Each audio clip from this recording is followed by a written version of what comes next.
Waalaikumsalam warahmatullahi wabarakatuh. Gimana kabarnya? Alhamdulillah. Sebelum mulai pelajaran biasanya kita apa? Coba tolong doanya.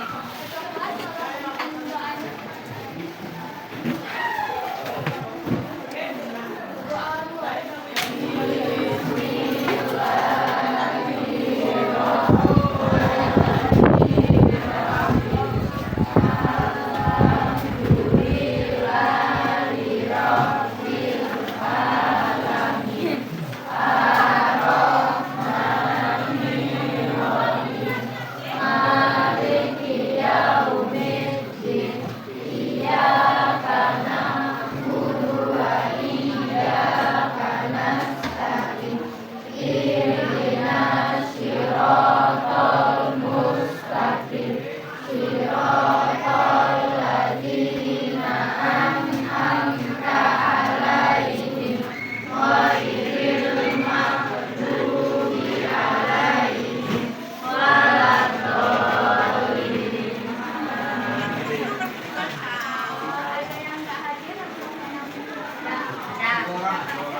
Ada yang nggak hadir atau saya saya Alpas dulu sakit saya Alpas dulu sakit.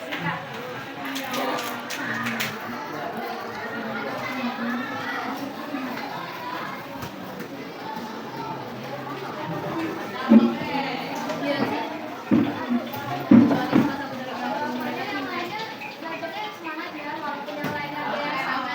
Semoga kalian sehat-sehat terus ya, belajarnya nanti kalian mau kuliah semua kan? Iya, mau. Kalian nggak mau apa? Tes polisi nak. Semoga cita-cita yang tercapai. Jadi di sini kamu mau jelasin dulu tujuan pembelajaran kita pada pagi menjelang siang ini. Tapi kamu pengen kalian semangat dulu gitu kayak semangat, semangat, bisa. Gimana itu? Tiga, semangat,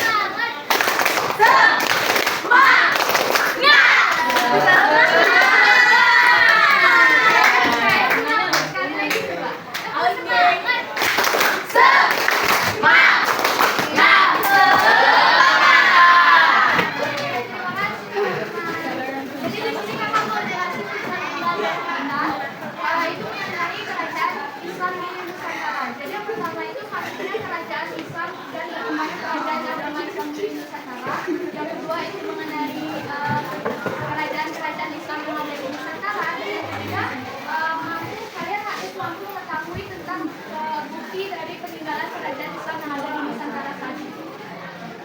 Jadi yang pertama-tama mungkin kalian tahu ya sebelum datangnya kerajaan Islam itu ada yang namanya kerajaan Hindu-Buddha. Jadi ada beberapa pakar teori atau ahli yang menyebutkan bahwa ada 4 teori dari masuknya agama Islam ke Nusantara ini. Ada yang tahu mungkin keempatnya salah satunya apa? Teori Gujarat. Benar, siapa namanya? Dapa. Pintar. Kasih tepuk tangan dulu untuk Dapa. Teori Gujarat. Selanjutnya teori Mekah. Pintar. Siapa namanya? Ahmad. Kasih tepuk tangan. Yang ketiga Persia. Yang keempat dari Cina. Ada yang tahu dari Cina? Tahu kan dari Cina? Jadi oke, yang pertama kalian mau dijelasin teori yang mana dulu? Mekah. Oke. Dari Mekah itu teori yang mengatakan bahwa datangnya agama Islam itu karena dari musafir-musafir yang dari Arab. Mereka itu datang dengan sengaja untuk menyebarkan agama Islam ke Indonesia atau ke belahan dunia lainnya, ke seluruh dunia lainnya. Jadi mereka emang punya tujuan khusus untuk datang ke berbagai belahan dunia. Yang selanjutnya ada teori Gujarat. Teori Gujarat tadi yang dibilang oleh Dapa ya. Dari Gujarat tadi teori yang berasal dari India. Teori Gujarat ini berarti para pedagang India itu datang ke Nusantara untuk berdagang dan juga berdakwah di Nusantara kita ini. Tapi teori ini terdapat kelemahannya juga, karena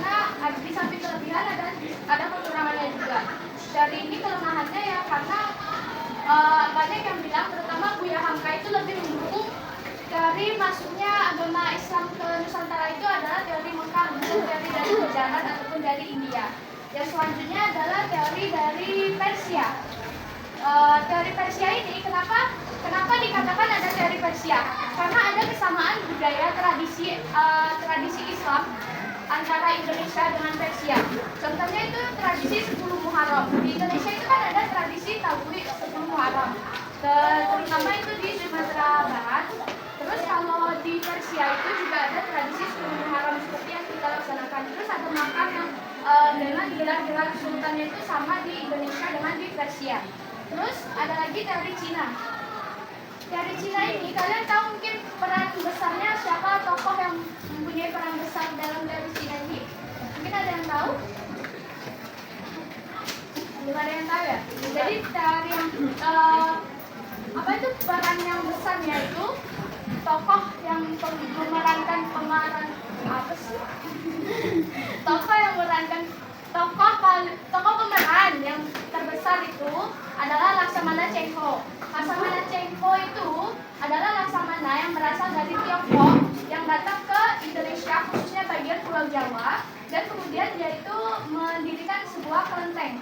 Dari situlah bukti-bukti yang ada bahwa kerajaan-kerajaan di sana ada di Indonesia ini berdasarkan teori dari Cina. Tapi juga ada kelemahannya. Kelemahannya apa? Karena yang dijelaskan itu hanya peran si Laksamana Cheng-ho, tapi tidak dijelaskan gimana prosesnya dia ke Cina, gimana prosesnya dia ke Nusantara atau lain sebagainya. Seperti itu. Dan materi ini mungkin sudah ada yang paham atau ada yang mau ditanyakan? Paham semuanya? Terima kasih. Selanjutnya ini mengenai kerajaan Islam di Indonesia. Kerajaan Islam di Indonesia itu ada banyak ya, tapi yang pertama kali muncul di Indonesia atau yang pertama kali ada di Indonesia itu kerajaan Samudra Pasai. Mungkin teman-teman ada yang tahu kerajaan apa lagi? Kerajaan Aceh. Kerajaan Aceh, dia Demak. Apa lagi? Kerajaan Mataram Islam, betul? Banten, betul? Mataram Islam ya, betul. Malaka, mungkin ada yang tahu? Goa Salo, Ternate, Sidode, dan lain sebagainya. Terus di sini kerajaan Samudra Pasai itu kan kerajaan yang pertama kali muncul di Indonesia. Dia itu muncul dan dipimpin oleh Sultan Malik As-Saleh. Sultan Malik As-Saleh ini yang mempunyai puncak kejayaannya itu pada masa dia melakukan itu, dan letaknya itu di pantai utara Aceh atau di muara Sungai Pasai. Jadi seperti itu ya. Terus Malik As-Saleh ini sebelum dia masuk ke agama Islam, dia tuh ada nama lainnya yaitu Marasilu. Namanya apa? Marasilu. Namanya Marasilu ya. Nama Marasilu ini kemudian setelah dia bertemu dengan sultan-sultan atau dia bertemu dengan syekh yang lain, kemudian dia memeluk agama Islam. Setelah dia memeluk agama Islam, dia akhirnya mengganti namanya menjadi Sultan Malik As-Saleh. Yang kedua mungkin ada Kerajaan Aceh. Kerajaan Aceh ini kan sebelumnya Kerajaan Samudra Pasai ini mengalami kemunduran. Kenapa dia mengalami kemunduran? Karena dia itu mendapat serangan dari Portugis. Karena dia mendapat serangan dari Portugis inilah akhirnya menghancurkan Kerajaan Samudra Pasai. Nah, akhirnya Kerajaan Samudra Pasai ini diambil alih oleh Kerajaan Aceh, atau Kerajaan Aceh ini menjadi penerusnya. Dan kejayaannya itu berada pada Sultan Iskandar Muda. Dan nanti kerajaan-kerajaan yang lain kakak minta mungkin nanti per kelompok untuk kalian diskusi. Tapi sebelum itu masih ada materi selanjutnya mengenai bukti peninggalan kerajaan Islam di Nusantara yang ada dari dulu hingga kini. Mungkin kalian ada yang tahu bukti apa yang ada dari dulu hingga kini? Masjid. Apa? Aksara itu ya seni rupa itu ya, kaligrafi ya, bukan aksara. Terus ada yang tahu lagi mungkin?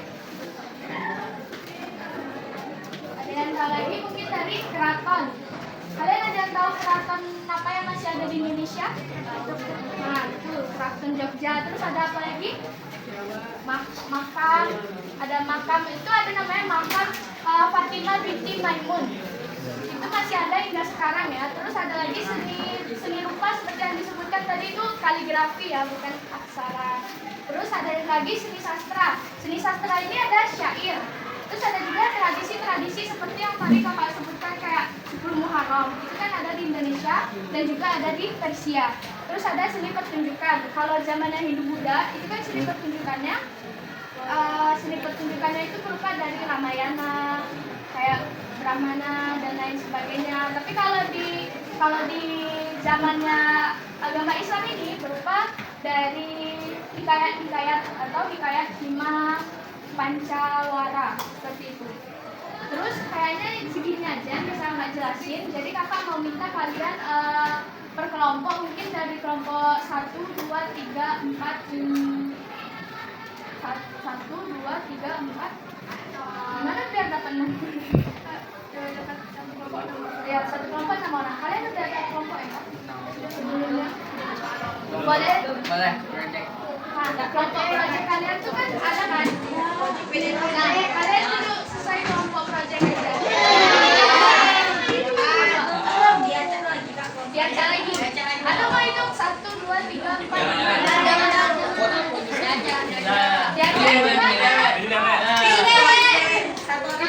Kalau pilih sendiri-sendiri emang nanti adil. Hitung aja dari paling belakang 1 sampai 6. Lanjut sini. Hitung dari paling belakang. 1, 2, 3, 4.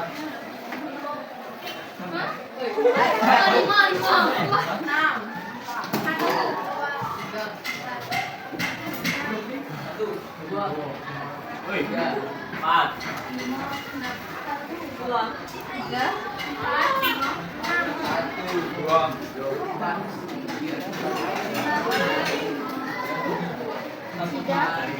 Nah, sekarang boleh duduk per kelompoknya masing-masing ya. Kelompok 1 di sini. 1, 1. Sini, 3 sini, 4 sini, 5, 2, 3,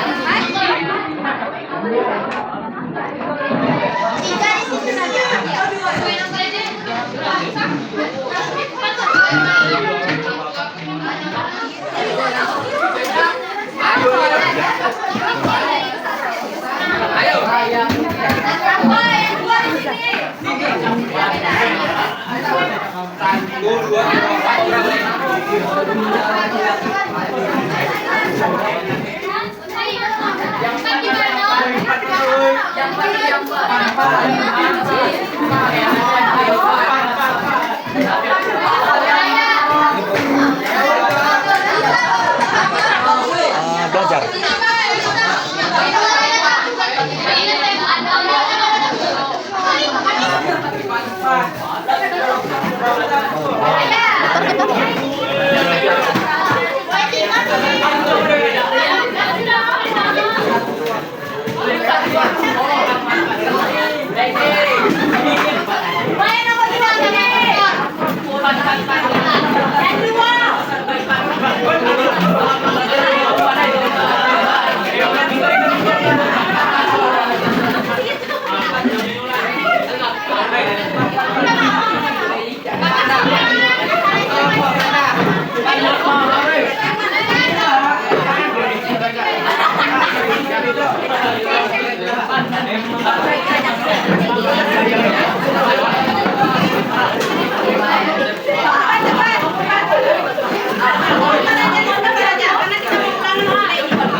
Iya.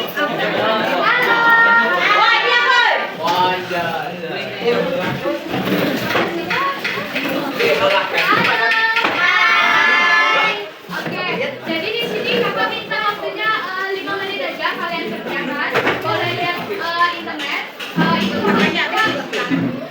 Itu kakak minta kalian apa itu namanya, dari kerajaan yang belum itu ada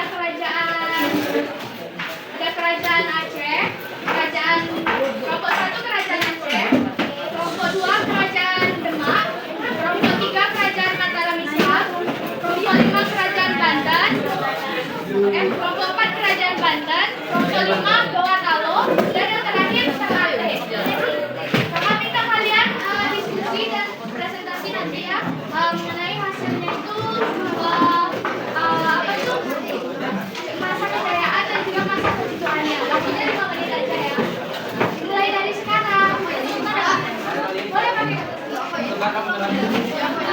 menit aja ya. Kelompok 5 itu Gorontalo.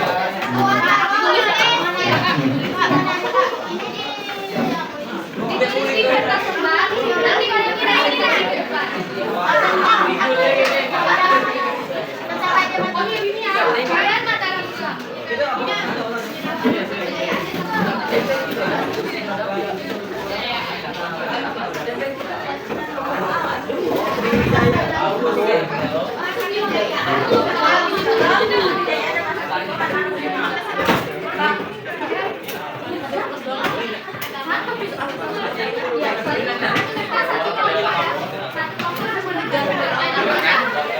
Singkat aja nanti.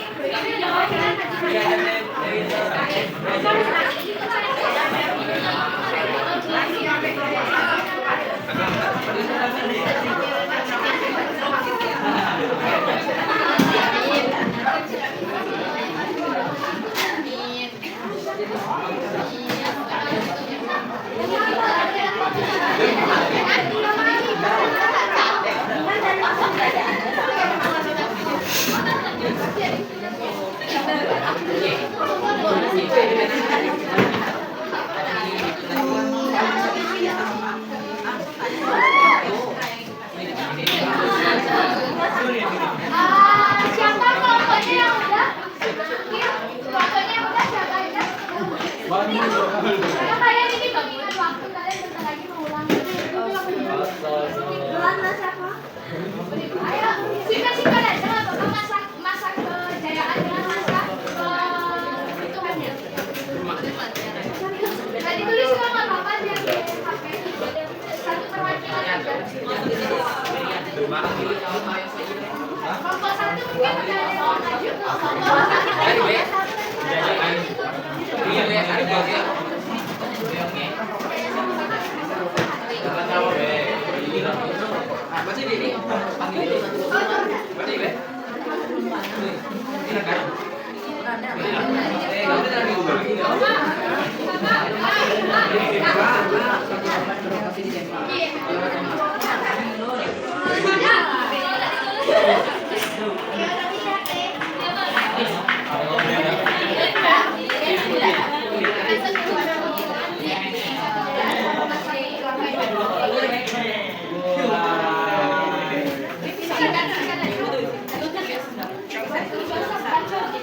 Perwakilan mungkin dari kelompok 2 ya?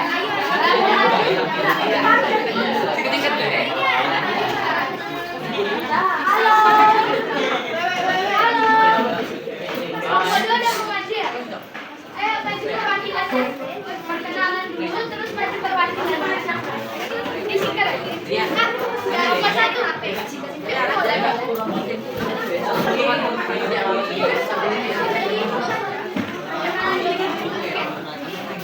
Assalamualaikum warahmatullahi wabarakatuh. Saya Ayuli Ramlandari dari kelompok 2 ingin membacakan masa kejayaan dan keruntuhan Kerajaan Demak. Masa kejayaan Kerajaan Demak terjadi pada masa pemerintahan Sultan Trenggono pada tahun 1521 sampai 1546. Putra dari Raden Patah, Sultan Trenggono berhasil memperluas wilayah kekuasaan Demak ke Jawa Timur dan Jawa Barat. Ia juga mengirimkan pasukan untuk menyerang Malaka yang saat itu dikuasai oleh Portugis. Salah satu panglima perang yang terkenal dari Demak adalah Fathahillah yang berhasil merebut Sunda Kelapa dari Portugis pada tahun 1527 Masehi dan mengubah namanya menjadi Jayakarta. Sedangkan masa keruntuhan pada kerajaan Demak dimulai setelah wafatnya Sultan Trenggono pada tahun 1546 Masehi. Ia tewas dalam sebuah pertempuran melawan kerajaan Belambangan di Panandukan Situbondo. Setelah kematian Sultan Trenggono, terjadi perebutan kekuasaan antara putranya dan para adipati lainnya. Sekian. Terima kasih. Kepada kelompok 2 mohon beri tepuk tangannya.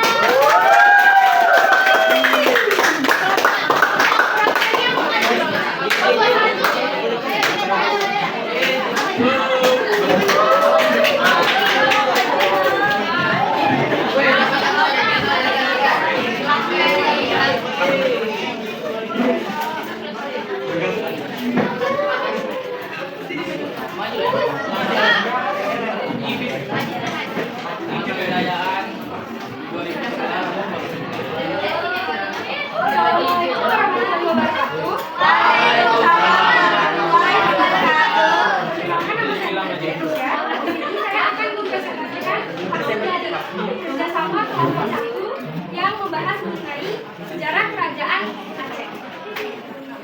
Baiklah, pertama, Sultan Aceh didirikan oleh Sultan Ali Muqtayyad Shah pada tahun 1496 pada awalnya. Kerajaan ini terdiri atas wilayah kerajaan Betawi. Kemudian dibutuhkan dan menyatukan beberapa wilayah kerajaan sekitar mencapai wilayah Kediri dan Aceh. Masa kejayaannya, meskipun sudah dianggap sebagai penguasa tertinggi, tetapi tindakannya selalu dikendalikan oleh orang kaya atau milik. Sultan yang diberikan takhta diantaranya Sultan Syahdan yang didirikan pada tahun 1579 karena katanya sudah melampaui batas dalam memberikan harta kerajaan. Baiklah, yang selanjutnya adalah kemunduran Kesultanan Aceh disebabkan oleh beberapa faktor, di antaranya adalah makin kuatnya kekuasaan Belanda di Pulau Sumatera dan Selat Malaka. Yaitu Tapanuli yang menjadi Inggris pada tahun 1840 Sultan Brebes dalam pangkuan penjajahan Belanda. Faktor penting lainnya ialah adanya perebutan kekuasaan antara pewaris tahta kesultanan.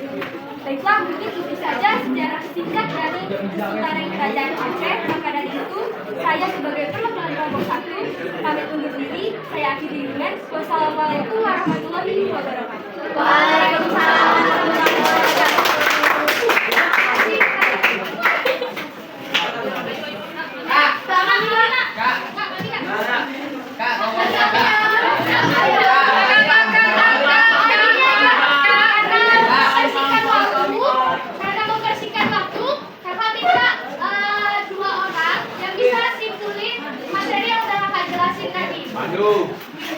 Kakak minta 2 orang aja, nanti kakak kasih apresiasi deh.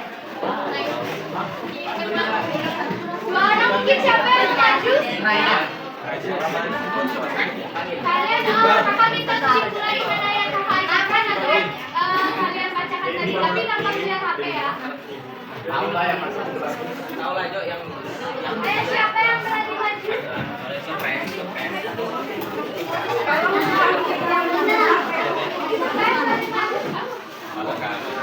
Ada yang mau maju? Ayo, atau nanti kakak tunjuk. Atau mau kakak tunjuk nih?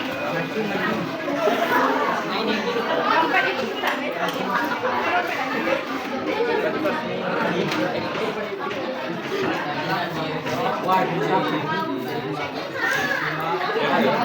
Jadi saya bertu.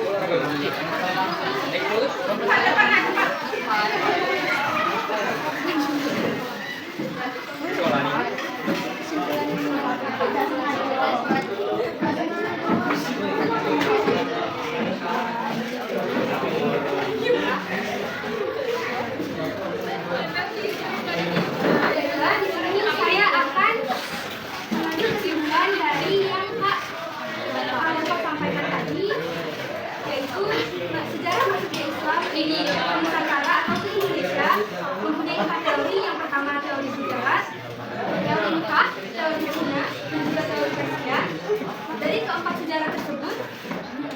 paling akurat dan dipercaya di Indonesia adalah teori dari Mekah. Dari yang disampaikan dari kelompok 1, yaitu kelompok saya sendiri, dan kelompok 2 yang sudah dibahas tadi, contohnya dari kerajaan Sultan Aceh dan juga kerajaan Sultan Demak.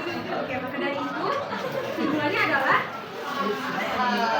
Sultan Aceh mempunyai masa kejayaannya dan juga masa kemudian sendiri. Begitupun juga kerajaan Demak. Namun pada masa sekarang, kerajaan Islam ada beberapa yang masih berdiri hingga saat ini, dan juga agama Islam masih tersebar luas dengan kunjungannya bukan hanya ke Indonesia dan Nusantara saja. Baiklah, mungkin itu kesimpulan yang dapat saya sampaikan dari apa yang kakak bisa sampaikan tadi. Kurang dan lebihnya mohon maaf. Saya akhiri dengan wassalamualaikum warahmatullahi wabarakatuh.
Kejayaan dan kesulitan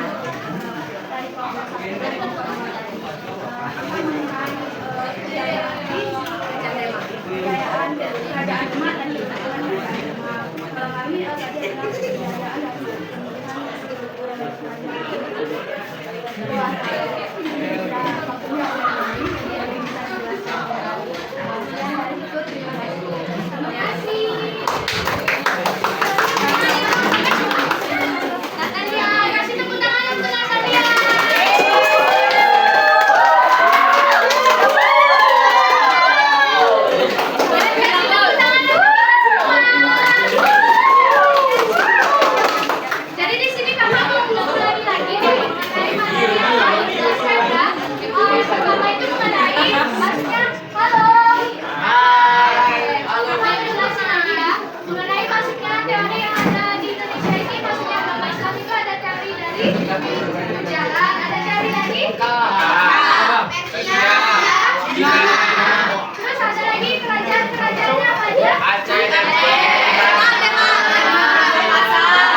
Terima kasih. Jadi itu yang bisa kakak jelasin. Terus mungkin ada satu orang lagi yang bisa kasih motivasi buat teman-temannya. Ayo.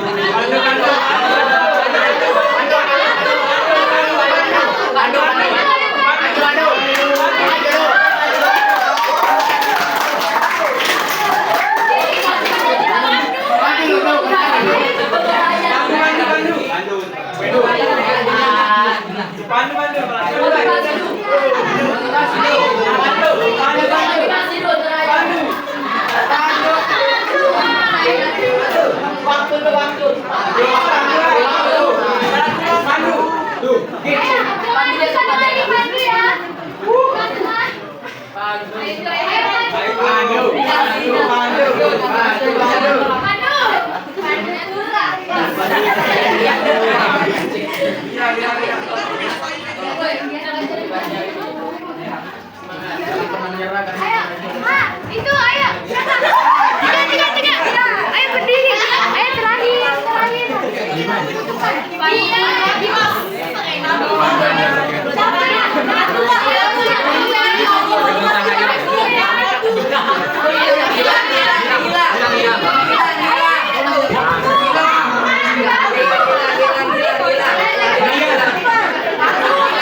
Semangat belajar.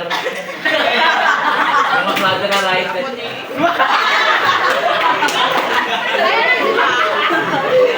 Belajar.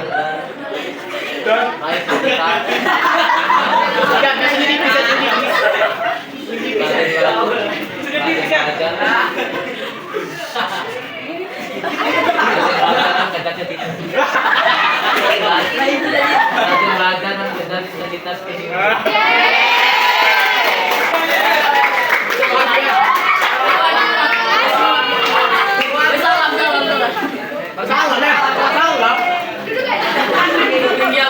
Itu aja yang bisa Bapak jelasin.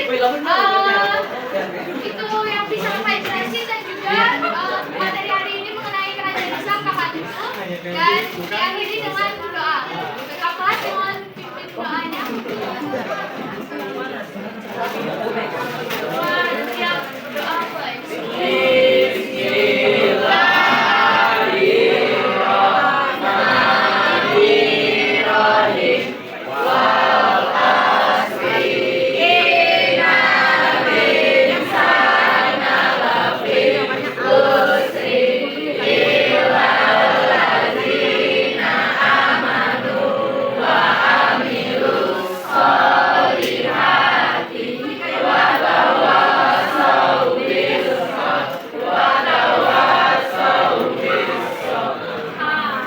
Terima kasih teman-teman.